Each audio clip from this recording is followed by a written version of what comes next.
Welcome to this episode of Underdog Rising. Today we have Anurag Bhartia, founder of a field called You Consulting. Anurag, thank you so much for being here with us today. Thank you, Wade. It's my pleasure to be here. Anurag, would you mind walking us through just a summary of your career from where you started to where you are today so that listeners can get a better understanding of who you are? Sure. Um, I have about 3 decades of corporate work experience, and I started my career in the hospitality industry. So I worked there for around 5 to 6 years in a city called Mumbai, which is the financial hub of India. And then I moved from hospitality to IT services, and I joined a company called Mastech.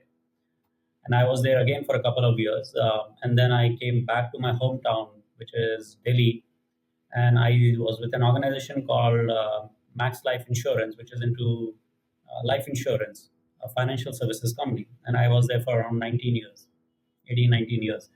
So I had a pretty stable career, 3 jobs, 3 different sectors by design, and approximately 29, 30 years of my work experience. And my focus has been human resources. So throughout this, I was into human resources. And within human resources, my focus by choice was organization development. The soft stuff, if I could call it that, your talent management, leadership development, vision, mission, alignment of leaders and the organization, that kind of stuff. That's been my interest. And 4 years back, um, I left the corporate world and I decided to venture out as a solopreneur and focus on stuff that has been my passion, which has got reflected in my corporate career. But I wanted to do it full time, my own way, my style, where I work with individuals and with organizations and help them find clarity for themselves. I just wanted to touch on one element that came out of your summary there. You mentioned words like by design, by choice, right, for your career. Would you mind just going into that a little bit for listeners today and just describing how that was by design and how that was by choice so that they can understand and learn that there might be an opportunity for them to design or shape their careers? When I say by choice, what I mean is that I tend to listen to my internal voice. And, the voice guides me to what is appropriate at any point of time. So when I started my career in hospitality, I I did around 5 6 years there, and I said, now what? Should it be more of the same or should it be different? And I had a pretty good understanding of myself, and I realized that my strength is thinking, and my strength is people. And I said, okay, so maybe I should test this out. How good am I really? And then how do I keep improving on this? So I decided to join the IT services industry because it was absolutely the hot thing then. And it was a bit of a scary thing for me because I had focused on hospitality. I did my diploma in hotel management, and then I did my master's in HR. But to move from one industry to another, was a bit scary. But that was also a reason I chose it. And then from IT services, I decided to go to financial services because again, somewhere I felt that I need to again test myself while being true to myself. So I think that's a very interesting, point that was worked for me. This paradox of being anchored to something that's very inherent in you and using that stability to make changes in the external world. So I joined financial services, and then I wanted to see how that world operates, and then it worked out extremely well. That's why I was there for 19 years in the same company. It was a terrific company. I'd like to dive into that a little bit more. Like, how can the younger generation go about potentially turning inward and listening to their inner voice? Do you have any guidance or tips around that just to share with the audience? It's not rocket science because it's very natural. So I'm not talking of the thoughts that run in our head. I'm not talking of emotions. I'm talking of, you know, there is this awareness that you have, and this awareness is not saying anything, it's simply aware, and the awareness itself is telling you what's going well, not going well. And the awareness in some ways guides you. You got to listen to it. It's You can call it intuition. It's beyond logic. It's the logic is something which is going to try and protect you. The head is going to try and protect you, but the intuition is something which will always tell you what's the right thing for you. Um, so I would say try to listen to that voice, and then that's your superpower actually, because your intuition will never fail you. If we go sort of backwards here for a second, right, and we look at maybe lessons from your first job, like looking back at those first roles sort of in hospitality and IT services, what were the most valuable skills or lessons that shaped your leadership journey? I would say, Wade, what's really worked for me, and I think it's true for everyone, is see convergence in who you naturally are, apply your strengths, and see where it gets valued the most. I would say that's extremely important. Uh, there has to be a convergence in your construct, your context, and your contribution. And the second thing, as you said, absolutely right. I would say don't copy, compare, or contrast yourself with others. It's a huge assumption that the folks who are on the fast lane, or who have the better car, or who have a better designation, the assumption is that they know better than you. You just need to sit down with them over a cup of tea or a drink, and you will realize that life is far more complicated than what you see out from the outside. So trust yourself. Um, and the third I would say is stretch yourself, but don't get stressed out. There's a difference.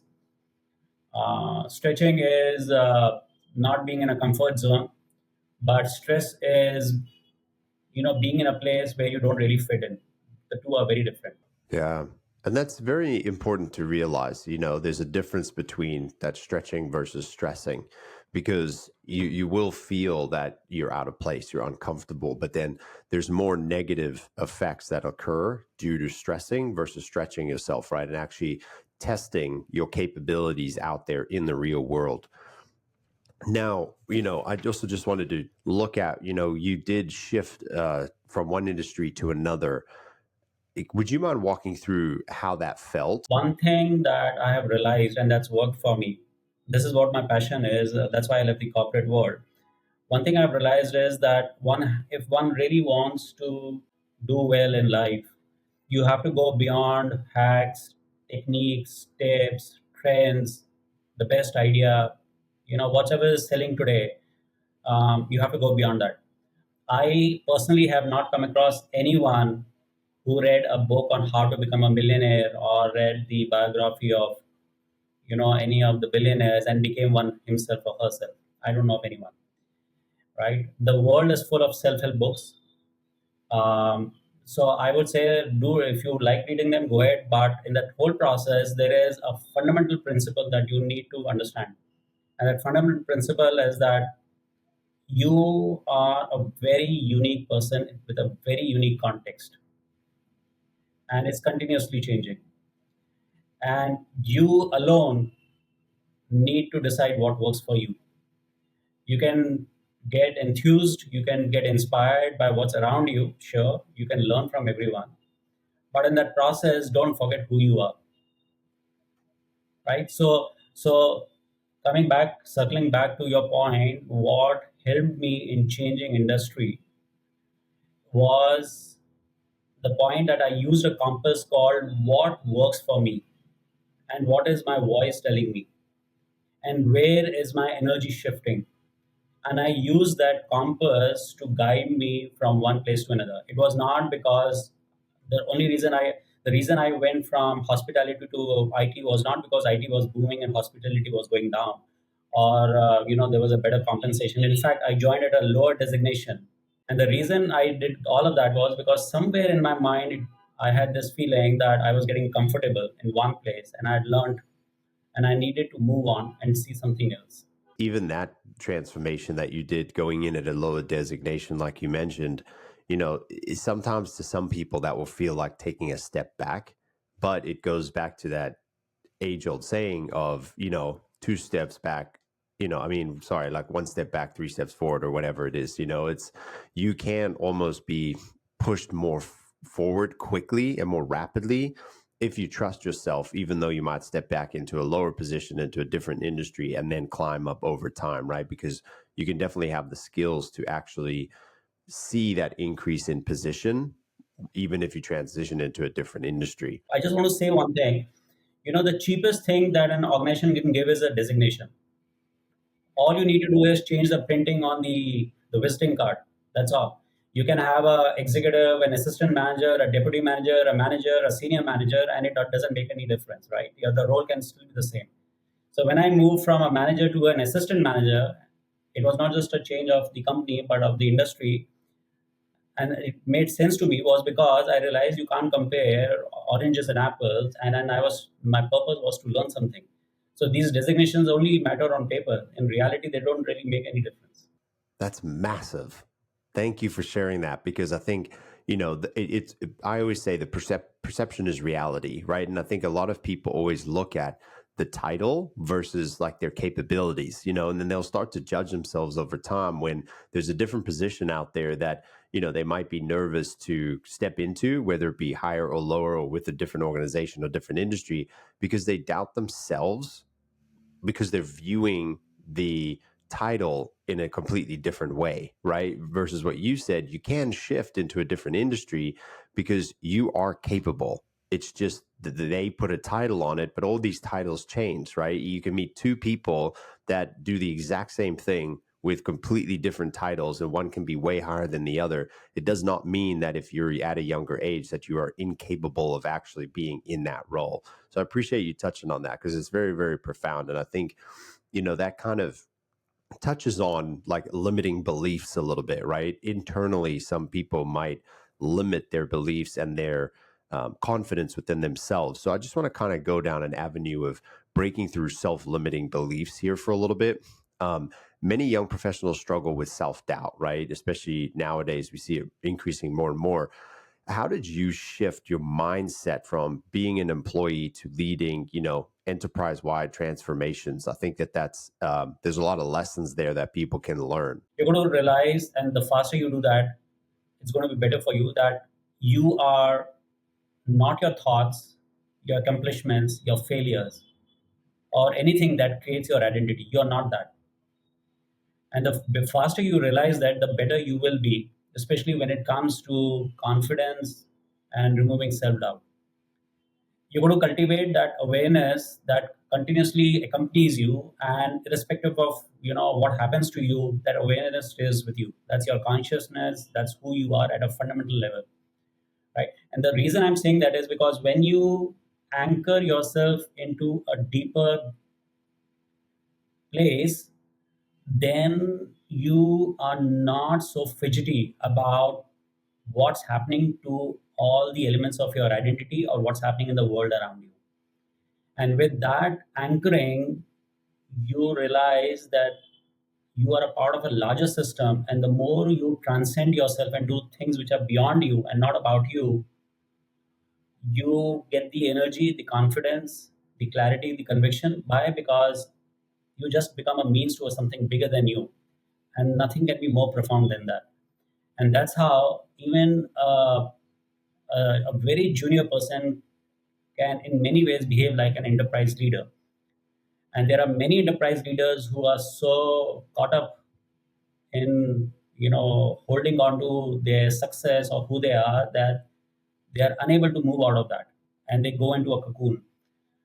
So the easiest way to remove self-doubt, I would say, is to not consider yourself in the equation and realize you are work in progress and you are much more bigger than all the things that happen to you. It makes absolute sense. And that's extremely fascinating. It's just like that saying when people talk about the word yet, even if you add the word yet at the end of certain sentences, it helps change your mindset, right? Because you're not talking to yourself negatively.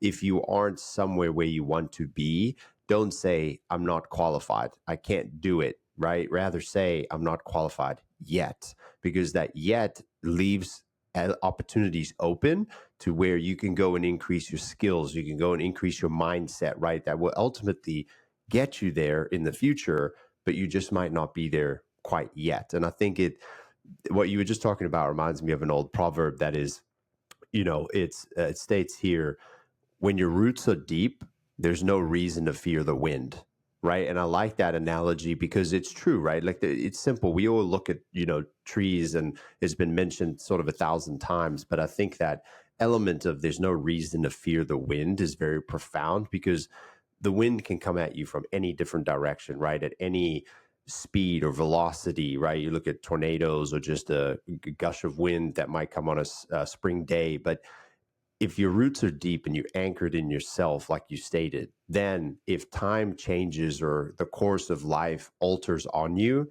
there's nothing necessarily to be concerned about because you're anchored deep within yourself. And I think that, yeah, very, very profound. I appreciate you kind of walking through that, because I think, when we look at the people day trading attention, right? That's social media. It's, videos have gone from hour-long videos to 30 minutes to 10 minutes to 5 minutes to 1 minute shorts and 30 seconds. Like everything just keeps, degrading and decreasing over time.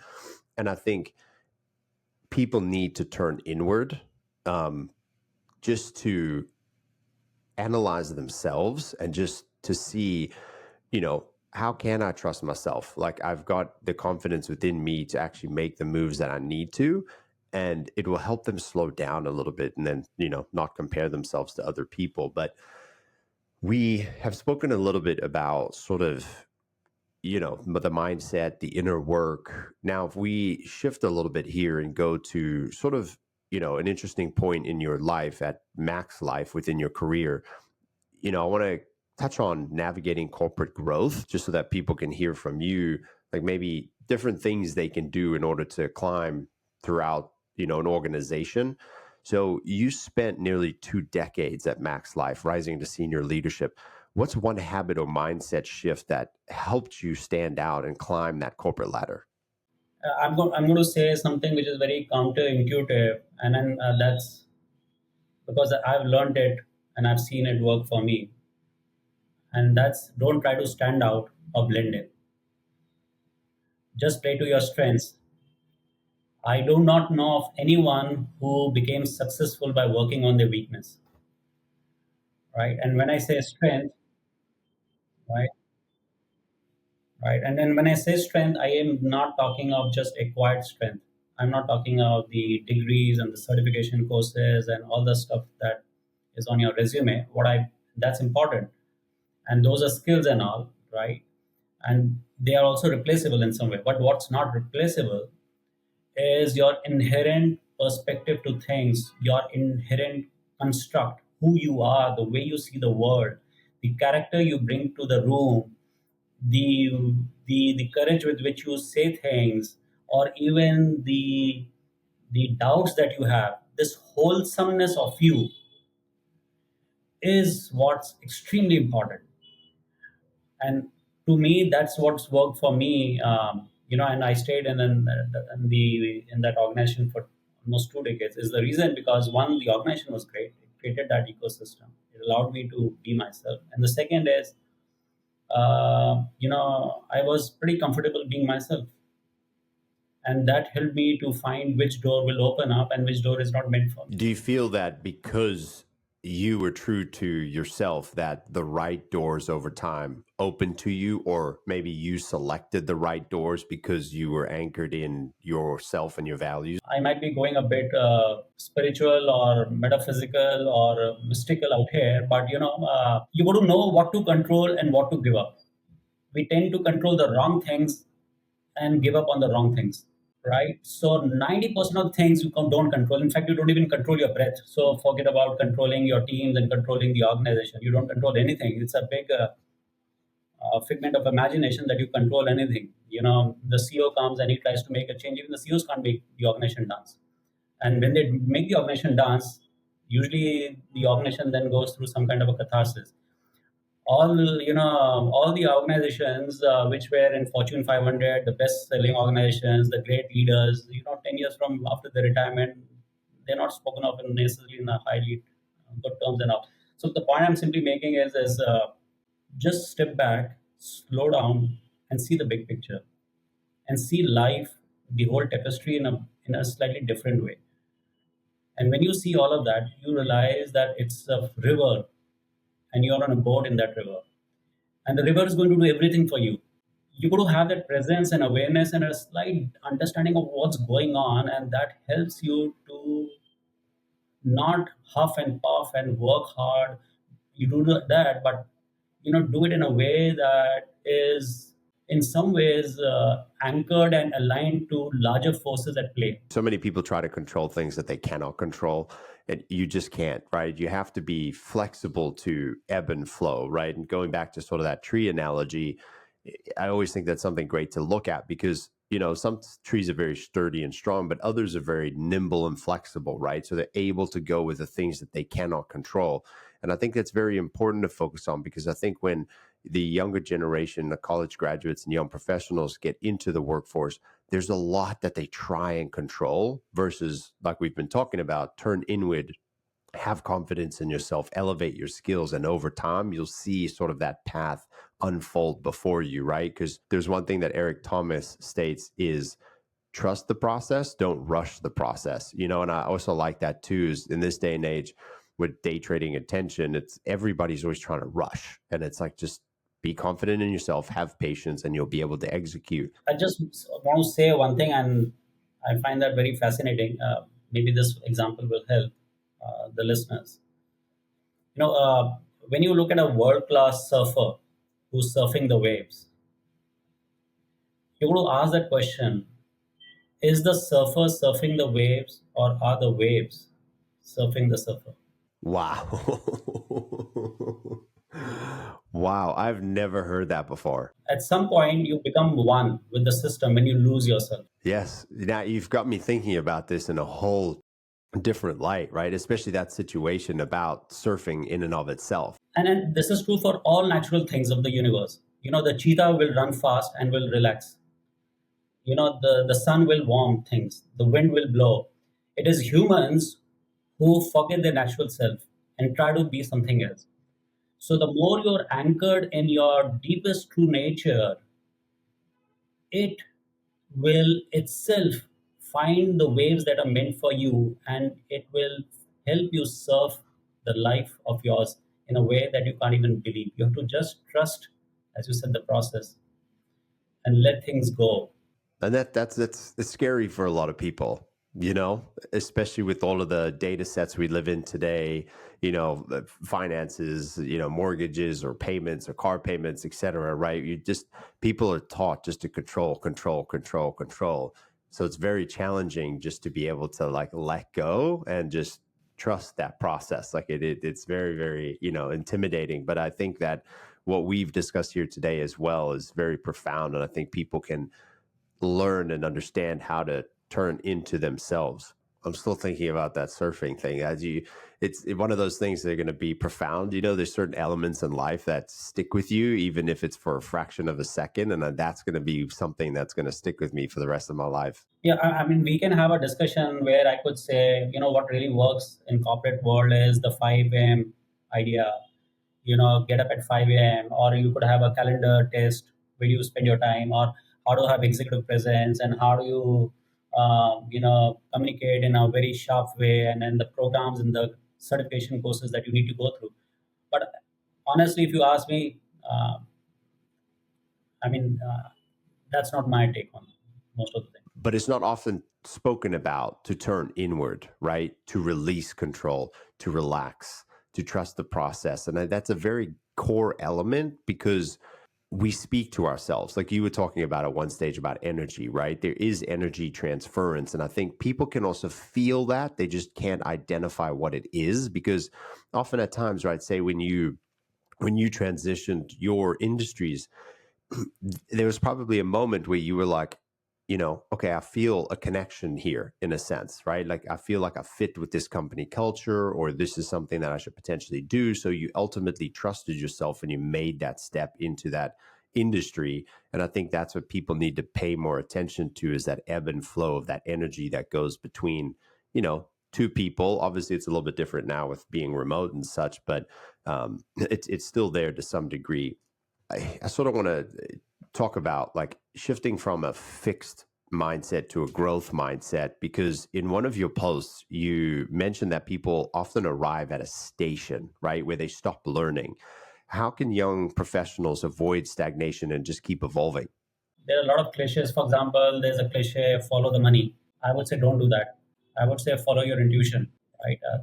If the crowd is going in one direction, I would advise you to, before jumping in, just see where they're going. And if required, go in some other direction. Yeah, because that sometimes it's not always great to be a sheep.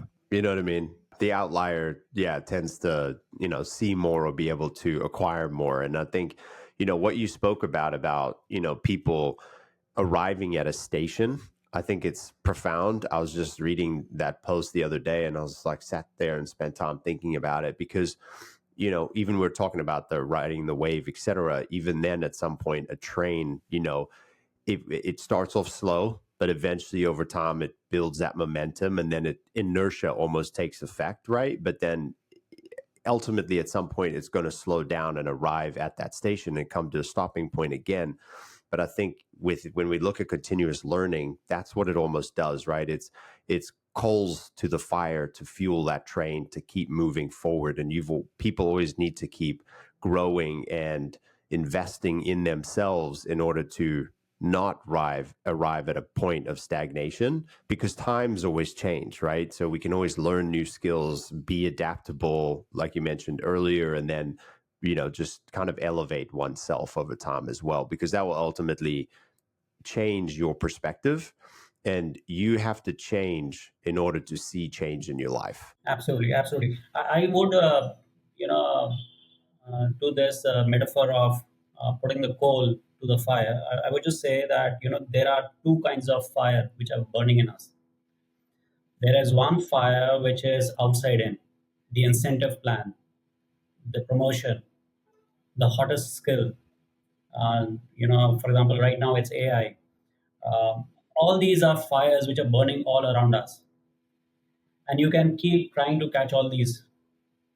You go to the biggest fire, then you go to the next one, then you go to the next one. But there is one fire which is inside out, which is who you are, what's your inherent need and desire that you wish to fulfill.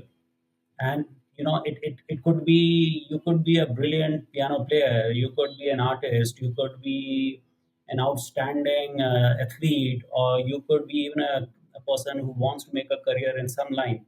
It's all perfectly fine. Find that fire that's inside you, which will never go out. Don't worry about the fires which are burning outside. They're not meant for you, they're meant to get something out of you. But that fire that's burning inside you,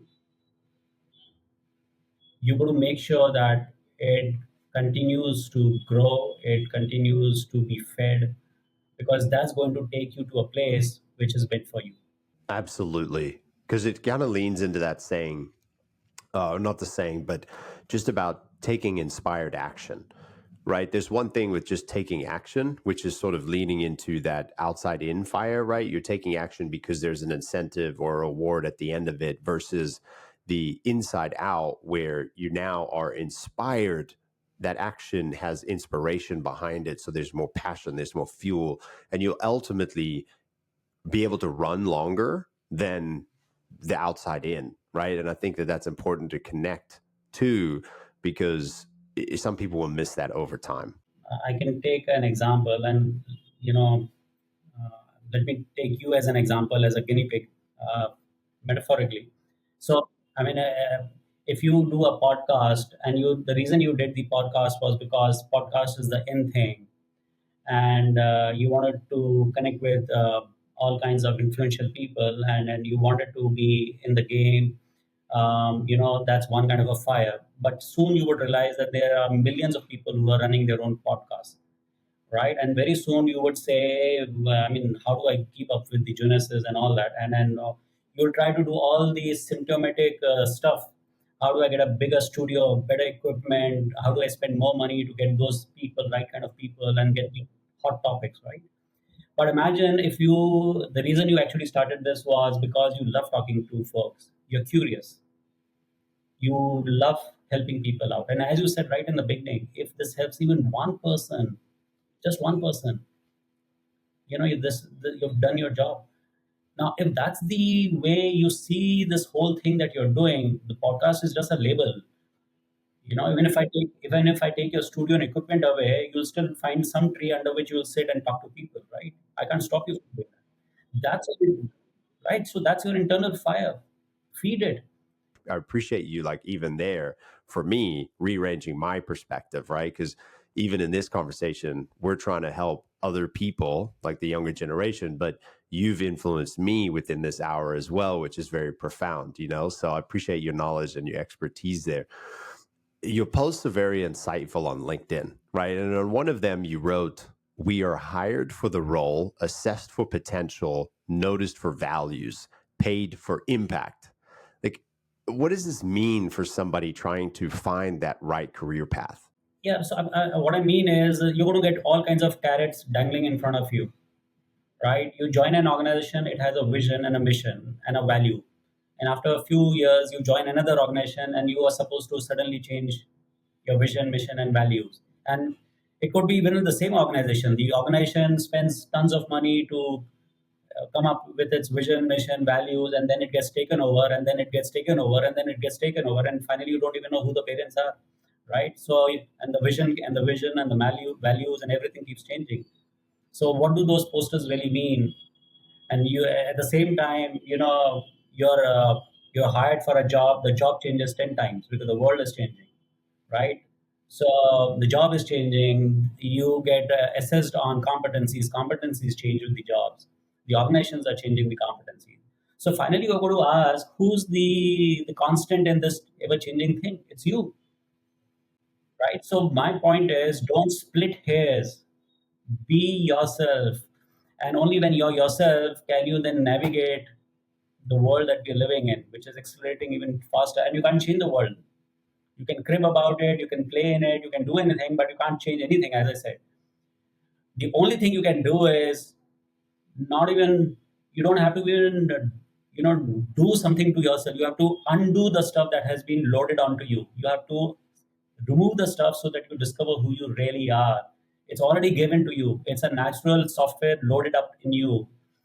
You got to know yourself. And when you do that, then, as you said, you can flow with the organization. You can contribute.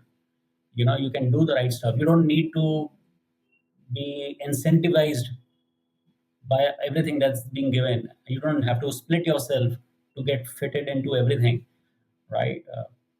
Imagine you spend 20 years in an organization. I mean, let's not take 20 years. Imagine you are a 21-year-old guy who, or a girl who joins an organization, and your parents have always told you,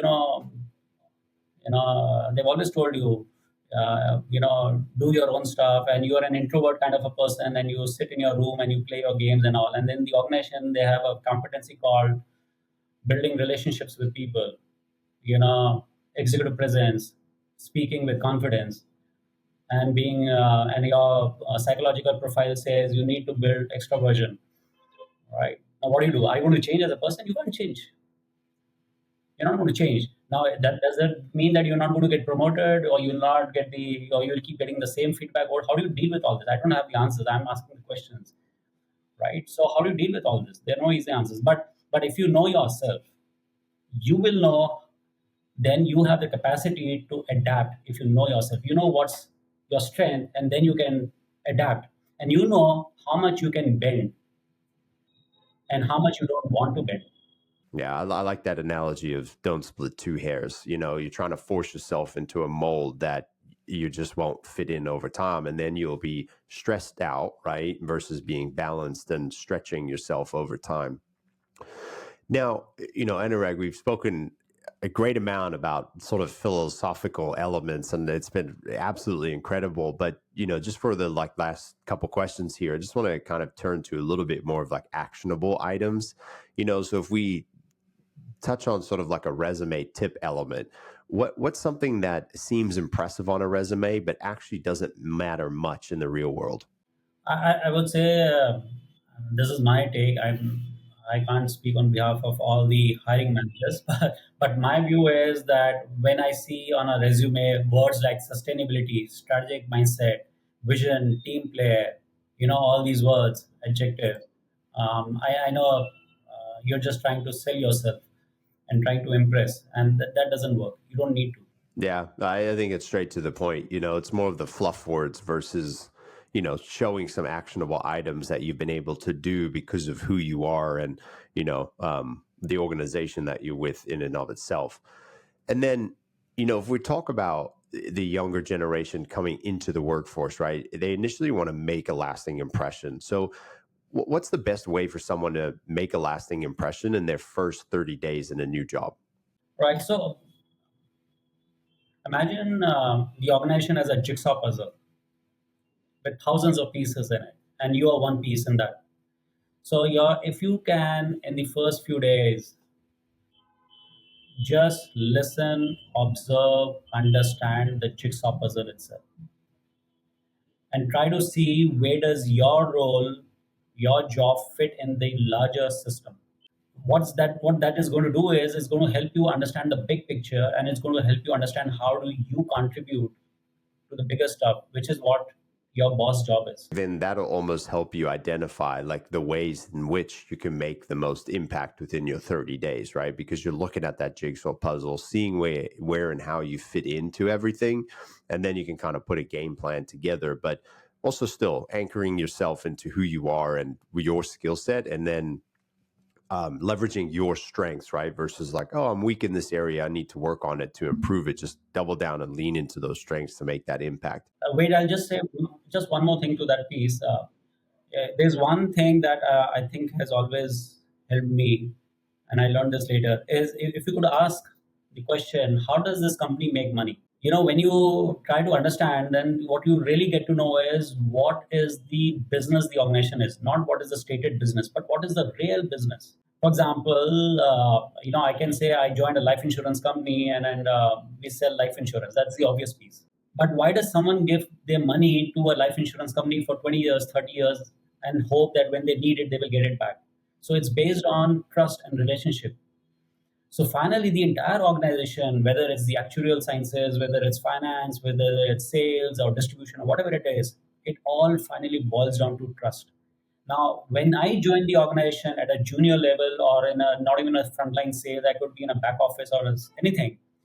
If you are in the business of creating trust in whatever you're doing, you are helping the organization become better. So find out how does the company make money and what is really important to the company. And it's usually not going to be in terms of the product or the solutions. That's the obvious thing, but what's really behind that, and contribute in making that the invisible visible. It's pulling back that curtain, and kind of also once again going inward, but like with the organization versus, just looking at the outside, the face, what's just there sort of at face value. And then, as we sort of go to close out here, I kind of want to just touch on sort of final words of wisdom, if you will. If you could just give one piece of advice to a 20-year-old entering the workforce today, what would it be? I would actually say two things. One is don't take life very seriously. Have lots of fun. Every day is incredibly useful. So don't let the days become months and years, and then one day you look back and you wonder, what happened. So treat every day incredibly as a rich experience. That's one thing I would say. And one of the ways to make that rich is being by being kind and then by being helpful to people. So that's one piece I would say. And the second I would say is, when all the young folks are eager to join the corporate world, it looks like a jungle from outside. And you'll find in the jungle there's going to be a lion, there's going to be a fox, there's going to be a tiger, there's going to be a rabbit, and all kinds of things happening out there. Don't try to be the next lion. Don't try to be the next fox. Be yourself. When you find who you are, you could be the eagle, you could be the sparrow, you could be the tree. Doesn't matter. When you find who you are, you will find your rightful place in the jungle. Ooh, I like that. You will find your rightful place by being who you are. That is really great. Anurag, I think you need to write a book about that. Like that's that's exceptional. Anurag, I appreciate you spending your time with us today. Thank you so much. This has been a really um, wonderful episode, just packed with a lot of philosophical elements, actionable items, and I think there's a lot of takeaways that people can pull from this episode. So I just thank you for your time. Thank you, Wade, for giving me the opportunity. Thank you for asking very incisive questions. I enjoyed it thoroughly.